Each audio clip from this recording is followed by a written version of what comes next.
Year without a summer.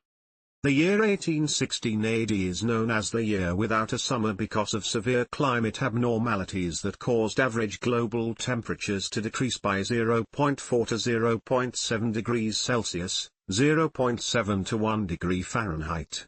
Summer temperatures in Europe were the coldest of any on record between 1766 and 2000, resulting in crop failures and major food shortages across the northern hemisphere. Evidence suggests that the anomaly was predominantly a volcanic winter event caused by the massive 1815 eruption of Mount Tambora in April in the Dutch East Indies, modern-day Indonesia.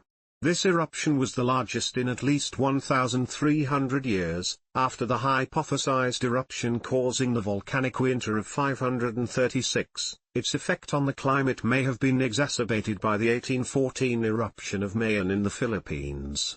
The significant amount of volcanic ash and gases released into the atmosphere blocked sunlight, leading to global cooling. Countries such as Great Britain, Ireland, and France experienced significant hardship, with food riots and famine becoming common. The situation was exacerbated by the fact Europe was still recovering from the Napoleonic Wars, adding to the socio-economic stress. North America also faced extreme weather conditions. In the eastern United States, a persistent dry fog dimmed the sunlight, causing unusual cold and frost throughout the summer months. Crops failed in regions like New England, leading to food shortages and economic distress. These conditions forced many families to leave their homes in search of better farming opportunities, contributing to the westward expansion. Description: The year without a summer was an agricultural disaster. Historian John D. Post called it the last great subsistence crisis in the Western world. The climatic aberrations of 1816 had their greatest effect on New England, Atlantic Canada, and Western Europe. The main cause of the year without a summer is generally held to be a volcanic winter created by the April 1815 eruption of Mount Tambora on Sumbawa.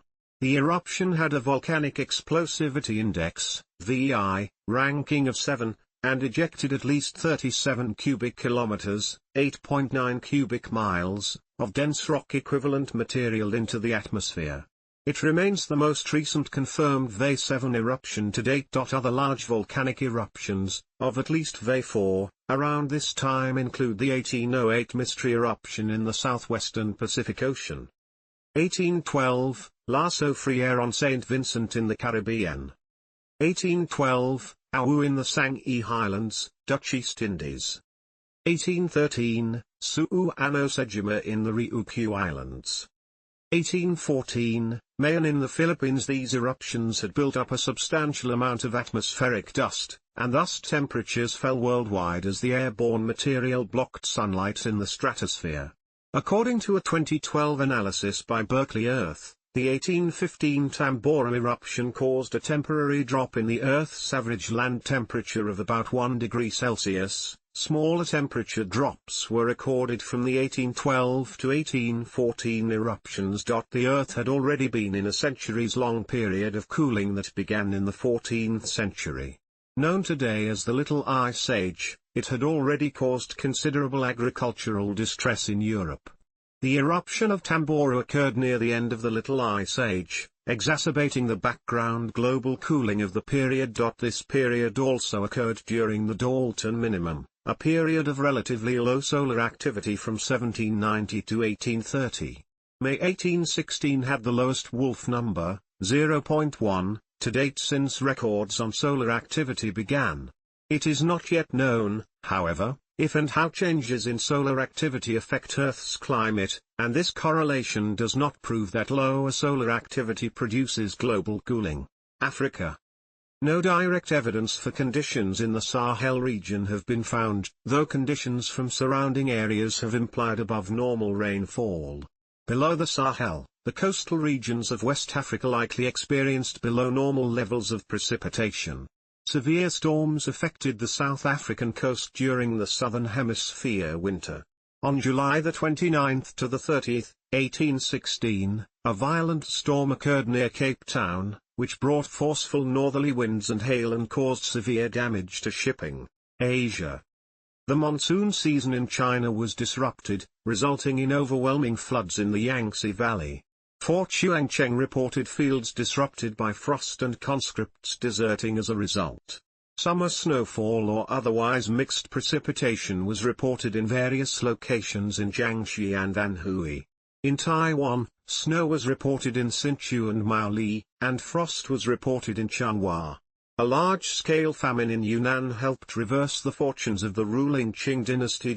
In India, the delayed summer monsoon caused late torrential rains that aggravated the spread of cholera from a region near the Ganges in Bengal to as far as Moscow. In Bengal, abnormal cold and snow was reported in the winter monsoon. In Japan, which was still cautious after the cold weather-related Great Tenmei famine of 1782–1788, cold damaged crops, but no crop failures were reported and there was no adverse effect on population. Europe. As a result of the series of volcanic eruptions in the 1810s, crops had been poor for several years. The final blow came in 1815 with the eruption of Tambora. Europe, still recuperating from the Napoleonic Wars, suffered from widespread food shortages, resulting in its worst famine of the century. Low temperatures and heavy rains resulted in failed harvests in Great Britain and Ireland.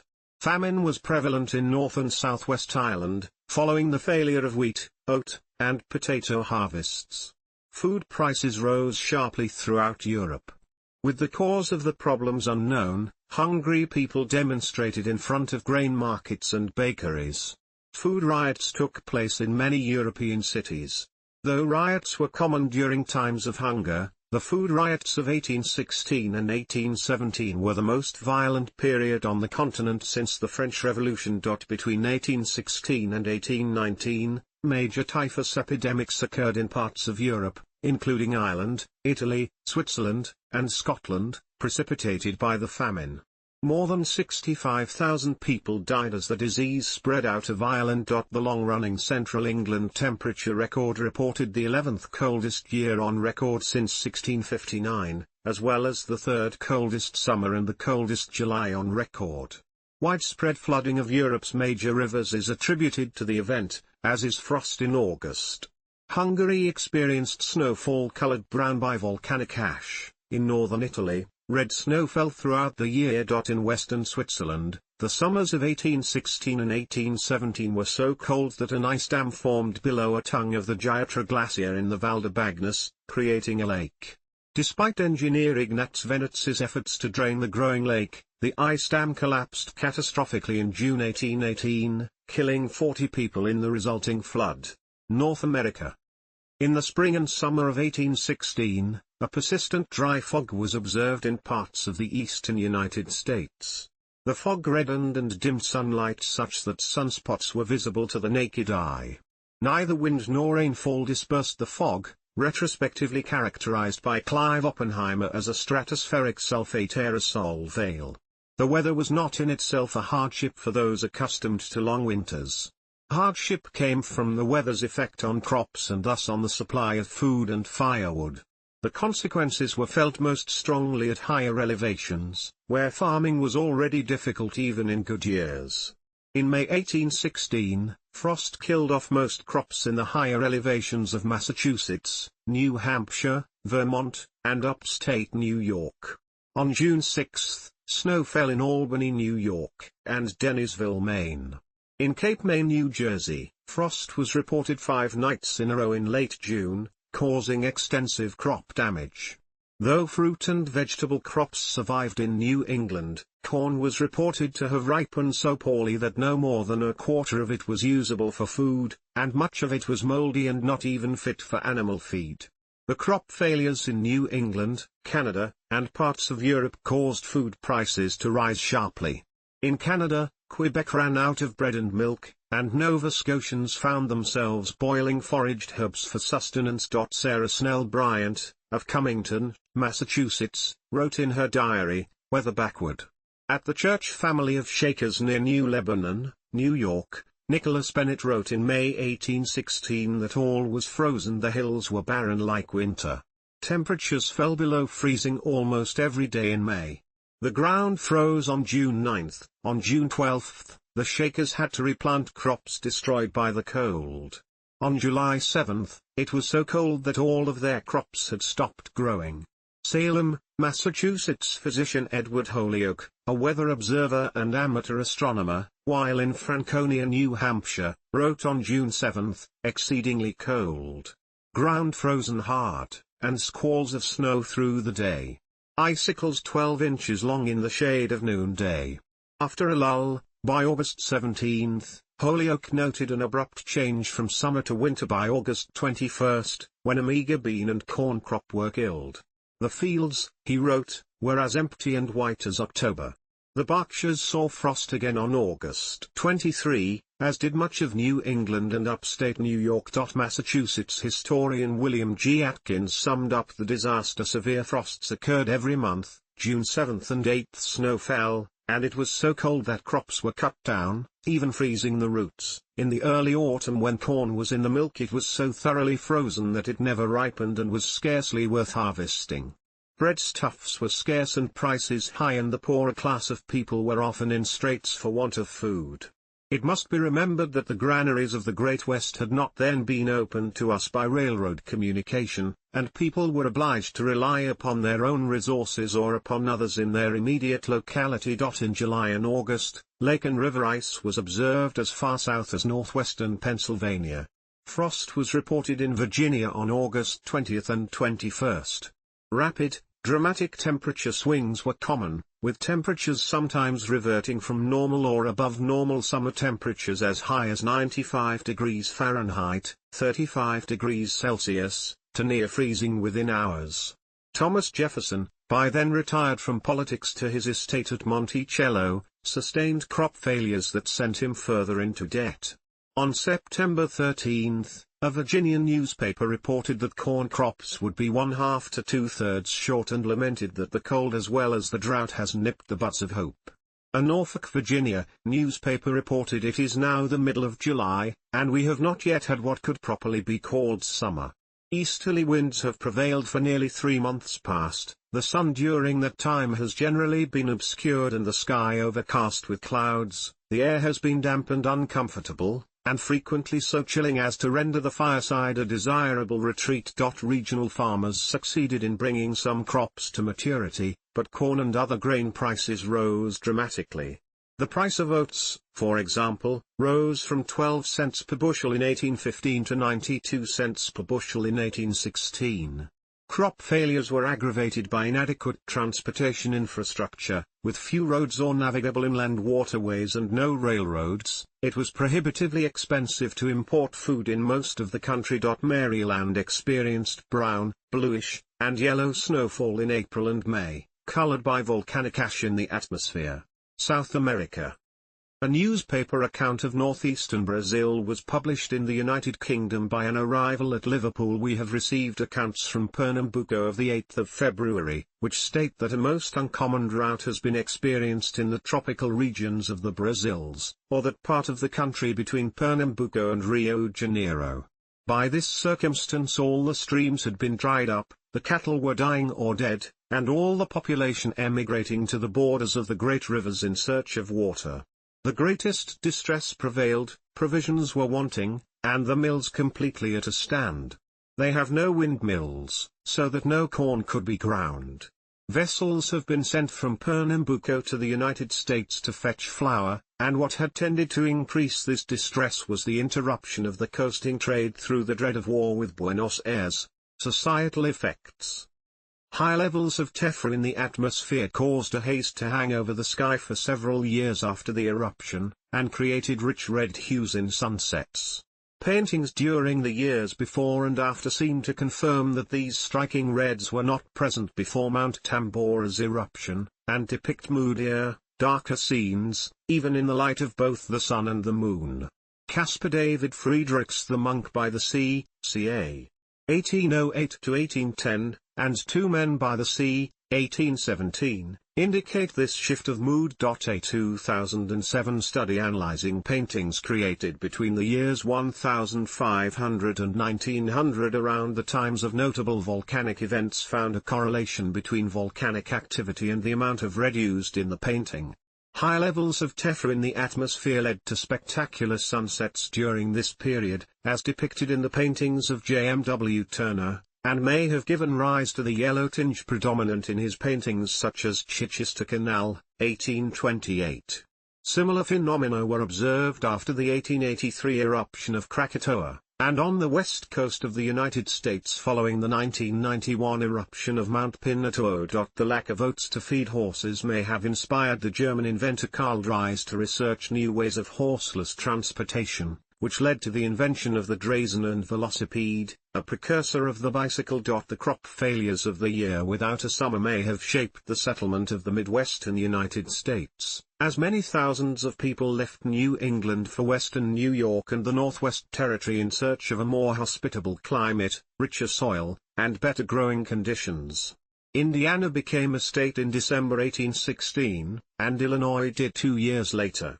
British historian Lawrence Goldman has suggested that migration into the burned-over district of upstate New York was responsible for centering the abolitionist movement in that region. According to historian L.D. Stilwell, Vermont alone experienced a decrease in population of between 10,000 and 15,000 in 1816 and 1817, erasing 7 previous years of population growth. Among those who left Vermont were the family of Joseph Smith, who moved from Norwich, Vermont, to Palmyra, New York. This move precipitated the series of events that culminated in Smith founding the Church of Jesus Christ of Latter-day Saints. In June 1816, incessant rainfall during the wet, ungenial summer forced Mary Shelley, Percy Bysshe Shelley, Lord Byron, John William Polidori, and their friends to stay indoors at Villa Diodati for much of their Swiss holiday. Inspired by a collection of German ghost stories that they had read, Lord Byron proposed a contest to see who could write the scariest story, leading Shelley to write Frankenstein and Lord Byron to write a fragment, which Polidori later used as inspiration for The Vampire, a precursor to Dracula. These days inside Villa Diodati, remembered fondly by Mary Shelley, were occupied by opium use and intellectual conversations. After listening intently to one of these conversations, she awoke with the image of Victor Frankenstein kneeling over his monstrous creation, and thus was inspired to write Frankenstein. Lord Byron was inspired to write the poem Darkness by a single day when the fowls all went to roost at noon and candles had to be lit as at midnight. The imagery in the poem is starkly similar to the conditions of the year without a summer. I had a dream, which was not all a dream. The bright sun was extinguished, and the stars did wander darkling in the eternal space.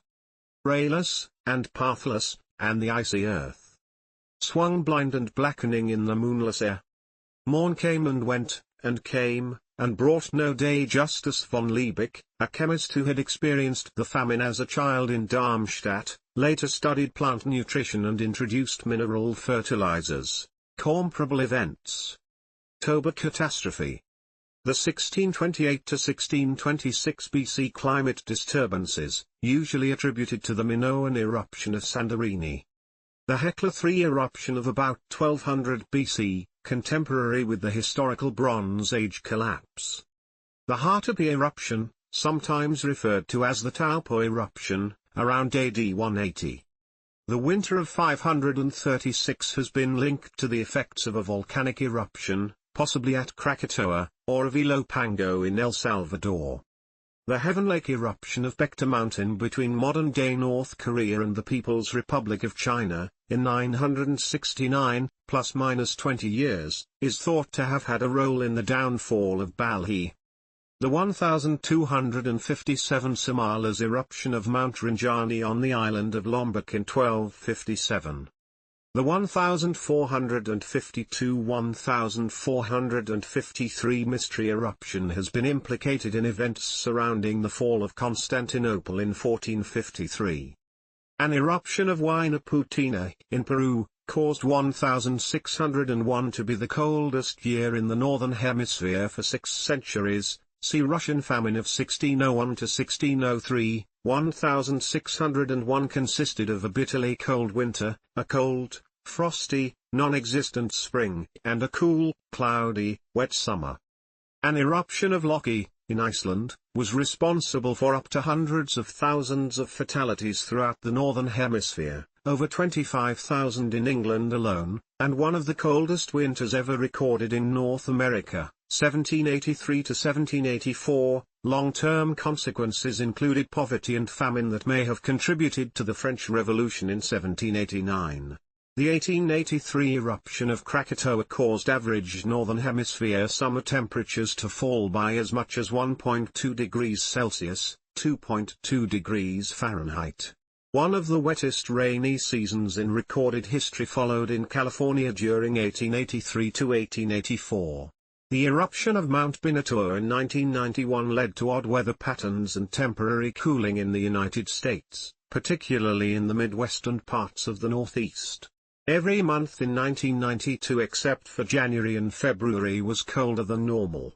More rain than normal fell across the west coast of the United States, particularly California, during the 1991 to 1992 and 1992 to 1993 rainy seasons. The American Midwest experienced more rain and major flooding during the spring and summer of 1993. This may also have contributed to the historic storm of the century on the Atlantic coast in March that same year.